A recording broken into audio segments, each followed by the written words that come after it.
एक प्राचीन हिंदू की कहानी में एक गुरु अपने छात्रों को जीवन के कुछ महत्वपूर्ण पाठ सिखाता है। बस हमें हर सुबह और हर शाम अपने विचारों को सही दिशा देना है। हर नया सवेरा एक सामना कीजिए। आपको शायद नहीं पता, पर आप अपनी सोच से कितनी ज्यादा मजबूत हैं। और आपकी जिंदगी में जितनी मुश्किलें आएंगी, आप उतने ही मजबूत होते चले जाएंगे। क्योंकि हर मुश्किल का एक नया अनुभव, एक नया सबक देकर जाती है। आपको सफल होने से कोई नहीं रोक पाएगा और आपकी जिंदगी खुशियों और कामयाबियों से भर जाएंगी।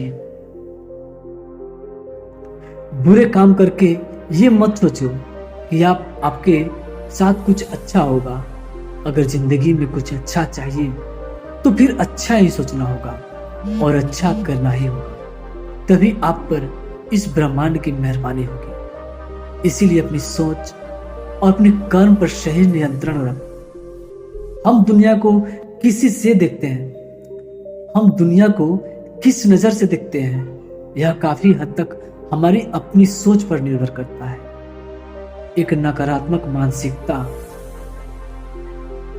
वाले व्यक्ति को दुनिया में सिर्फ बुरा ही बुरा दिखती है, जबकि सकारात्मक सोच हमें जीवन के उन चीजों की अहमियत सिखाती है जो अभी हमारे पास है और उस ब्रह्मांडीय शक्ति की कृपा से हमें मिली है।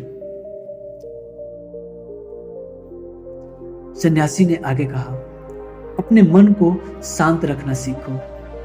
दिन भर की भाग दौड़ के बीच खुद को शांत रखने का कोई तो तरीका सीखो। एक शांत मन के साथ अपने अंतर आत्मा में झांकने का मौका मिलता है और हम खुद से ही सवाल जवाब करते हैं, जैसे कि मैं कौन हूं, मेरे जीवन का उद्देश्य क्या है, क्या मैं एक अच्छा इंसान हूं, क्या मैं एक अच्छा पिता हूं या एक अच्छा पति हूं, या क्या मैं एक अच्छा बच्चा हूं। आप जितनी गहराई में अपने अंदर झांकेंगे उतना ही खुद को जानेंगे। आप अपने आसपास की चीजों को समझने लगेंगे, लोगों का स्वभाव और उनका समझने का तरीका। फिर आप चीजों को और लोगों को लेकर बात बात पर परेशान और उदास होना छोड़ देंगे। आपको यह एहसास होने लगेगा कि आपके किसी भी काम का क्या असर पड़ेगा। किसी भी काम से अगर आपको दुख पहुंचे तो उस काम को मत कीजिए, और जो चीज खुशी देकर दे उसे जरूर कीजिए। फिर देखिए आपके जीवन में कैसा बदलाव आता है। हमें जिंदगी एक बार ही मिलती है, तो क्यों न इसे भरपूर तरीके से जिए। बंधनों में मत बांधो, लेकिन हाँ, इस बात का भी ध्यान रखो कि वो मनमानी ना हो, बुद्धिमानी हो और आपके भीतर की आवाज हो। इसीलिए कुछ भी करने से पहले अपने अंतरात्मा की आवाज सुनो। अपने दिल की चाहत कुछ भी हो सकता है, जैसे कोई नया व्यापार शुरू करना, किसी नए शहर में जाकर अपनी किस्मत आजमाना, या फिर कुछ वो महत्वपूर्ण हासिल करना।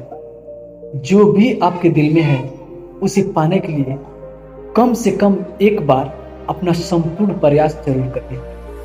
यह मत सोचे कि इसका परिणाम क्या होगा। जो मन में है बस उसे कर डालो, क्योंकि हमारा दिल कुछ कहता है और दिमाग कुछ और। लेकिन प्रयास करने पर ज्यादा से ज्यादा आपके साथ क्या हो सकता है, यही ना कि आपको सफलता नहीं मिलेगी। गुरु ने आगे कहा, लेकिन कम से कम आपको इस बात का पछतावा तो नहीं रहेगा कि आपने कोशिश नहीं की। कुछ ना करने से तो बेहतर है कि हम उस काम को करके ही कुछ देखें, या तो असफल ही हो जाए। गुरु ने कहा, आपकी अंतर आत्मा आपकी भलाई चाहती है। इसकी आवाज को कभी भी नजरअंदाज मत करना, क्योंकि अंदर से आने वाली आवाज ही हमें सफलता के रास्ते पर ले जाती है। जब भी आप कुछ गलत सोचते हैं या करते हैं तो सबसे पहले अंदर की आवाज ही आपको ठोकती है, गलत करने से रोकती है। कभी सोचा है ऐसा क्यों? क्योंकि यह हमेशा हमारा भला चाहती है। यही तो ऊपर वाले का दिया हुआ सबसे अनमोल उपहार है जो हमारे पास, जिसे हम समझ नहीं पाते। ये हमारी बुद्धि में नहीं है। अगर जिंदगी की खूबसूरती को समझना है तो अपने अंदर झांक कर देखो। ये देखो कि तुम्हारे पास क्या क्या है और तुमने अपने जीवन में कितना कुछ हासिल किया है। जिंदगी की सुंदरता को आप केवल तभी महसूस कर पाएंगे जब आप धन्यवाद के भाव से भरे रहेंगे। यह सोचकर कि दुखी हमारे पास क्या है, यह सोचकर खुश रहो कि हमारे पास जितना कुछ है। इसी संतोष की भावना और शांत मन के साथ अपने प्रयास जारी रखो। इतना कहने के बाद गुरु कुछ देर मौन रहते हैं और फिर कहना शुरू करते हैं कि आप जानते हैं, शब्द तलवार से ज्यादा ताकतवर होते हैं। इसीलिए शब्दों का उपयोग सोच समझ कर करना चाहिए। ऐसी बात करने से बचो जो किसी दूसरे को बुरी लगे, और साफ और स्पष्ट राय रखना भी अच्छी बात होती है। लेकिन किसी को ऐसे मत बोलो जो उसे अंदर तक चुभ जाए। सच भी तो सभ्यता के साथ कहा जा सकता है। अगर आप क्रोध में हैं तब भी किसी को उल्टा सीधा कहने से बचिए। ऐसा ना हो कि आपको बाद में पछताना पड़े। आपको अजीब लगे, लेकिन खुद से ऐसे सवाल करते रहिए और खुद को विनम्र कीजिए कि आप है क्या। वो अंदर से शांत रखने का प्रयास करें। अगर एक इंसान के रूप में आपको अंदर सुधार लाना है तो अपनी कमियों को पहचान कर उन्हें दूर करना होगा। गुरु ने कहा, दुनिया में प्रेम से बढ़कर कुछ भी नहीं होता। प्रेम आपको आबाद भी कर सकता है और ये आपको बर्बाद भी कर सकता है। हालांकि प्रेम को ना समझना ही बर्बाद करेगा, क्योंकि प्रेम तो बड़ी पवित्र चीज है। प्रेम ही ईश्वर है, ऐसा कहा जाता है। अपना नियम बना लो कि आपके अंदर सबके लिए प्रेम और करुणा हो। जिससे दिल में प्रेम होता है वही दिल आबाद होता है। जितना प्यार आप बांटेंगे उतना ही आपके पास लौट कर आएगा। जिसके दिल में प्रेम और करुणा है वह कभी किसी के साथ बुरा कर ही नहीं सकता। उसके अंदर दूसरों के प्रति बुरी और नकारात्मक भावनाएं आ भी नहीं सकती। असल में प्रेम के अंदर वो ताकत है जो हमें गलत काम करने से रोकती है। गलत काम करके इंसान कभी चैन से नहीं रह सकता। इसके अंदर हमेशा एक डर और पश्चाताप रहता है। गलत काम करना छोड़ दो, फिर देखो आपको इतनी बेहिसाब खुशी और संतुष्टि मिलेगी। आपकी पूरी जिंदगी चैन से कटेगी।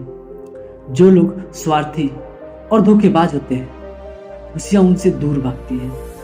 वो चाहे कितना भी खुश रहने का दिखावा कर ले, लेकिन अंदर से वो हमेशा दुखी ही रहते हैं। गंदे काम और गंदे विचार हमें कभी खुश नहीं रख सकते।